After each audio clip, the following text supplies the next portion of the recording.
హైదరాబాద్ కోటిలో కాల్పుల కేసులో దర్యాప్తు కొనసాగుతోంది. నిందితుల కోసం 5 టీంలతో గాలిస్తున్నామన్నారు సెంట్రల్ జోన్ డీసీపీ శిల్పవల్లి. నాంపల్లిలో వస్త్ర వ్యాపారం చేస్తున్న రిన్షద్ 6 లక్షల రూపాయలు డిపాజిట్ చేసేందుకు ఉదయం ఎస్బీఐ దగ్గరకు వచ్చాడని చెప్పారు. ఎస్బీఐ పక్కన బస్టాండ్ నుంచి నిందితులు వచ్చినట్టు గుర్తించామన్నారు డీసీపీ. ఉదయం కోటిలో వస్త్ర వ్యాపారి రిన్షద్ పై కాల్పులు జరిగాయి. కోటిలోని ఎస్బీఐ హెడ్ క్వార్టర్స్ ఏటీఎం దగ్గర రిన్షద్ పై 2 దుండగులు గన్తో కాల్చారు.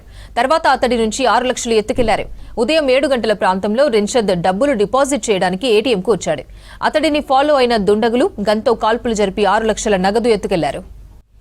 ఘటనలో బాధితుడు రిన్షద్ కాలికి బుల్లెట్ తగిలింది. సుల్తాన్ బజార్ పోలీసులు ఘటనా స్థలాన్ని పరిశీలించారు. గాయపడ్డ రిన్షద్ ను మొదట ప్రైవేట్ హాస్పిటల్ కు తరలించారు. అక్కడి నుంచి మెరుగైన వైద్యం కోసం ఉస్మానియాకు తరలించారు. ఘటనా స్థలంలో సీసీటీవీ ఫుటేజ్ ఆధారంగా దర్యాప్తు చేస్తున్నారు పోలీసులు. క్లూస్ టీం కీలక ఆధారాలు సేకరించింది. దుండగులు కాల్పుల తర్వాత బాధితుడు రిన్షద్ 2-వీలర్ పైనే పరారైనట్టు తెలుస్తోంది. కోటిలో కాల్పుల ఘటన, పోలీసుల విచారణకు సంబంధించి మరిన్ని డీటెయిల్స్ రాంప్రసాద్ అందిస్తారు. రాంప్రసాద్, ఘటనపై పోలీసులు ఏమంటున్నారు? సీసీ ఫుటేజ్ లో ఏమైనా ఆధారాలు గుర్తించారా?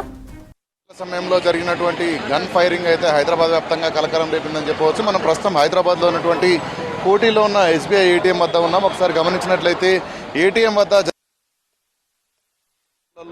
ఇటు కేరళకు చెందినటువంటి బట్టల వ్యాపారి ప్రస్తుతం తను నాంపల్లి నివాసం ఉంటున్నాడు. ఉదయం వేళలోనే బ్యాంకులో డబ్బులు డిపాజిట్ చేసేందుకైతే ఇటు ఏటీఎంకి రావడం జరిగింది. ఇదే అదునుగా భావించినటువంటి 2 గుర్తు తెలియని దుండగులైతే తన వద్ద ఉన్నటువంటి డబ్బులను దోల్చుకొని తిరిగి వెళ్లే క్రమంలో గన్తో తన కుడికాల్పై కూడా రిన్షద్ అనేటువంటి వ్యక్తి కుడికాల్పై కూడా గన్తో ఫైరింగ్ చేయడం జరిగింది. ఇక్కడ 2 రౌండ్ల బుల్లెట్లను కూడా పోలీసులు స్వాధీనం చేసుకోవడం జరిగింది. మనం ప్రస్తుతం చూస్తున్నటువంటి ఏటీఎం వద్ద అయితే ముందు చూడవచ్చు. ఏటీఎం ముందు ఇటు సీన్కి సంబంధించిన మొత్తం కూడా పోలీసులు అయితే విచారణకు సంబంధించి ఇప్పటికే కీలక ఆధారాలను కూడా సేకరించడం జరిగింది. ఇటు క్లూస్ టీంతో పాటు సీసీటీవీ ఫుటేజ్ ఆధారంగా, ఎందుకంటే సీసీ ఫుటేజ్లో వారు వెళ్ళినటువంటి ఒక దృశ్యాలన్నీ కూడా రికార్డ్ అవ్వడం జరిగింది. వారు తొలుత 2-వీలర్ పై వచ్చి 2-వీలర్ను పార్క్ చేయడం జరిగింది. ఈ క్రమంలోనే డబ్బులను డిపాజిట్ చేసేందుకు వచ్చినటువంటి రిన్షద్ వద్ద డబ్బులను గుర్తించినటువంటి దుండగులైతే ఎలాగైనా డబ్బులను దోచుకొని వెళ్ళాలి, ఇటు గన్తో బెదిరించాలనేటువంటి దృశ్యాలు అయితే మనం సీసీటీవీ ఫుటేజ్ ఆధారంగా చూడవచ్చు. ఘటనకు సంబంధించి అయితే ఇటు సెంట్రల్ జోన్ పోలీసులు ఇప్పటికే డీసీపీ శిల్పవల్లి కూడా ఇక్కడికి చేరుకోవడం జరిగింది.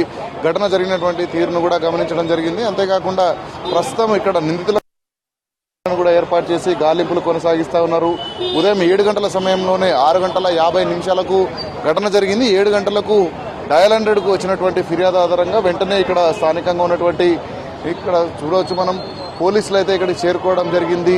వచ్చిన అనంతరం అయితే వెంటనే ఇక్కడ సంబంధిత ఆధారాలను సేకరించడంతో పాటు గాయపడినటువంటి ఇక్కడ మలక్పేటలో ఉన్నటువంటి యశోద హాస్పిటల్ తరలించడం జరిగింది. ప్రస్తుతం తన ఆరోగ్య పరిస్థితి నిలకడగానే ఉందని పోలీసులు చెప్తున్నప్పటికీ తనను ఇప్పటికి కొద్దిసేపటి క్రితమే ఇటు ఉస్మానియా హాస్పిటల్ తరలించేందుకు కూడా ఇటు పోలీసులతో పాటు వైద్యులు నిర్ణయించుకున్నట్టు మనకు తెలుస్తా ఉంది. సో ఈ క్రమంలోనే మనం చూడవచ్చు ఘటన జరిగినటువంటి స్థలంలో నిత్యం రద్దీగా ఉండేటువంటి ప్రాంతంగా చెప్పవచ్చు. కోటిలో మనం చూస్తే కోటికి ప్రధాన రహదారిపై ఉన్నటువంటి ఈ ఏటీఎం వద్ద అయితే గుర్తు తెలియని దుండగులు వచ్చినటువంటి 2-వీలర్ను కూడా ఇక్కడే పార్క్ చేయడం జరిగింది. సంబంధించినటువంటి విజువల్స్ మొత్తం కూడా మనం చూడవచ్చు. ఏటీఎం పక్కనే ఉన్నటువంటి సీసీ కెమెరాలో మనం చూడవచ్చు. ఇదే సీసీ కెమెరాలో అయితే రికార్డ్ అవ్వడం జరిగింది. సో దుండగులు ఉదయం 7 గంటల సమయంలోనే ఈ యొక్క ఘటనకు దాడికి పాల్పడడం జరిగింది. కేవలం డబ్బులను దోచుకోవడమే లక్ష్యంగా వారి వద్ద ఉన్నటువంటి తుపాకీని ఫైర్ చేసి, అంతేకాకుండా డబ్బులను దోచుకోవడం తొలుత బెదిరించినటువంటి వ్యక్తులు బెదిరిస్తున్న క్రమంలో తనను డబ్బులు ఇవ్వడానికి నిరాకరించడంతో అయితే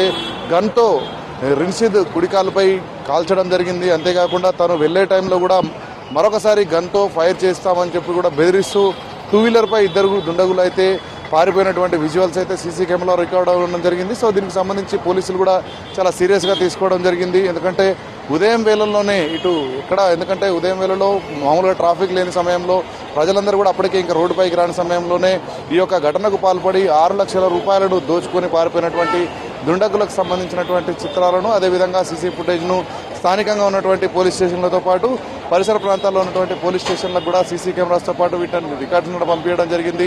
అంతేకాకుండా దుండగులు వాడినటువంటి 2-వీలర్ వాహనాన్ని కూడా ఇప్పటికే పోలీసులు గుర్తించడం జరిగింది. 2-వీలర్ ఆధారంగా కూడా వారికి సంబంధించినటువంటి వివరాలు సేకరించే పనిలో అయితే పోలీసుల దర్యాప్తు అనేది కొనసాగుతూ ఉంది. దీనికి సంబంధించి అయితే పోలీసులు మరికొద్ది సేపట్లోనే నిందితులకు సంబంధించినటువంటి పూర్తి వివరాలు తెలుసుకొని అంతేకాకుండా వారిని పట్టుకోవడంతో పాటు శిక్షించే విధంగా చర్యలు కొనసాగుతున్నాయని అయితే మనతో సెంట్రల్ జోన్ డీసీపీ శిల్పవల్లి చెప్పడం జరిగింది. ఘటనా స్థలానికి పోలీసులతో పాటు అదేవిధంగా ఇప్పుడు చూడవచ్చు వ్యాపారికి సంబంధించినటువంటి కుటుంబ సభ్యులకు కూడా పోలీసులు సమాచారం అందించడం జరిగింది. అంతేకాకుండా ఈ కేసుకు సంబంధించినటువంటి దర్యాప్తులో క్లూస్ టీము కీలకంగా మారబోతున్నాయని చెప్పవచ్చు. ఎందుకంటే ఘటనా స్థలంలోనే 2 రౌండ్ల బుల్లెట్లను కూడా పోలీసులు స్వాధీనం చేసుకోవడం జరిగింది. అంతేకాకుండా సీసీ ఫుటేజ్ ఆధారంగా వారు వాడినటువంటి ద్విచక్ర వాహనం ఆధారంగా అయితే కేసు దర్యాప్తు అనేది ముమ్మరం చేస్తున్న క్రమంలో వెంటనే ఈ ఘటన జరిగినటువంటి సందర్భంలోనే 5 ప్రత్యేక టీంలను కూడా ఫామ్ చేసి ఇటు నిందితులను పట్టుకునేందుకు రంగంలోకి దింపినట్లయితే ఇటు సెంట్రల్ జోన్ డీసీపీ శిల్పవల్లి చెప్పినటువంటి పరిస్థితి. సో ఈ క్రమంలోనే ప్రస్తుతం గాయపడినటువంటి కేరళకు చెందిన రిన్షీద్ అనేటువంటి వ్యక్తి అయితే ప్రస్తుతం ఆసుపత్రిలో తన పరిస్థితి కొంత నిలకడగానే ఉందని చెప్తున్నప్పటికీ కూడా తన ఆరోగ్య చికిత్స నిమిత్తం ఉస్మానియా హాస్పిటల్ తరలించేందుకు యోచనలో అయితే పోలీసులు ఉన్న పరిస్థితి కొనసాగుతుంది. అపర్ణ.